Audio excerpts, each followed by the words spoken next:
In a sport where consistency and resilience often separate legends from the rest, Novak Djokovic has spent nearly 2 decades at the pinnacle of tennis, crafting one of the most dominant careers in the history of the ATP Tour.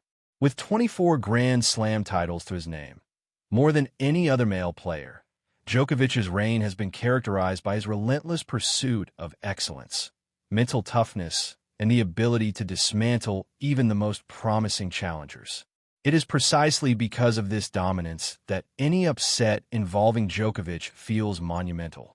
And one of the most surprising upsets in recent memory came not at a Grand Slam, but at Indian Wells in 2024, when a relatively unknown Italian named Luca Nardi stunned the world. At the time, Nardi was ranked number 123 in the world, a player largely unknown outside of dedicated tennis circles. Most fans tuning into the third round of the BNP Paribas Open at Indian Wells didn't expect anything more than a routine win for Djokovic. After all, the Serbian had long been a master of the big moments, seemingly immune to pressure and adept at dispatching lower-ranked opponents with clinical efficiency. But on that day, Nardi did something very few had managed. He beat Djokovic in a Masters 1000 event. The match was nothing short of sensational. Nardi played with a fearless brand of tennis, showing composure well beyond his years and experience. He won the match 6-4, 3-6, 6-3, shocking not only Djokovic but the entire tennis world. This made him the lowest-ranked player to ever defeat Djokovic at either a Grand Slam or a Masters 1000 tournament, an astonishing statistic given the length and breadth of Djokovic's illustrious career. For a brief moment, Nardi was the talk of the tennis world. Headlines declared his arrival, pundits speculated on his potential, and fans were eager to see whether this would mark the start of a new chapter in men's tennis. Was this the emergence of another Italian talent poised to challenge the established order? Would Nardi follow in the footsteps of players like Jannik Sinner, Matteo Berrettini, and Lorenzo Musetti? Many believe the upset over Djokovic might be the launching pad for a breakthrough season. But tennis is a sport of margins and momentum, and for Nardi, the win at Indian Wells has not yet translated into sustained success.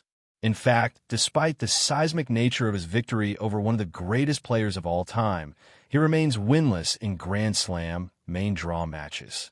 That stat alone speaks volumes about the unpredictable nature of professional tennis, where one day you can conquer a legend, and the next, find yourself struggling to string together wins on the sport's biggest stages. Since that match, Nardi has appeared in the main draws of all 4 Grand Slam tournaments: Wimbledon, the US Open, Roland Garros, and the Australian Open, but has failed to progress beyond the first round. On 7 separate occasions, he has bowed out at the very first hurdle, leaving fans wondering if the victory over Djokovic was an outlier or simply a glimpse of potential still waiting to be unlocked. Most recently, at the 2025 US Open, Nardi faced off against Czech player Tomáš Mikák in the opening round. Expectations were once again high, as many believed Nardi might finally break his Grand Slam duck. However, the match ended in straight sets in favor of Mikák, further extending Nardi's frustrating streak in the majors. It's not uncommon for young players to have uneven starts to their careers. Development is rarely linear, and the path from promising junior or challenger-level player to consistent ATP Tour performer is fraught with challenges. Yet, the contrast between Nardi's win over Djokovic and his Grand Slam record remains stark and puzzling.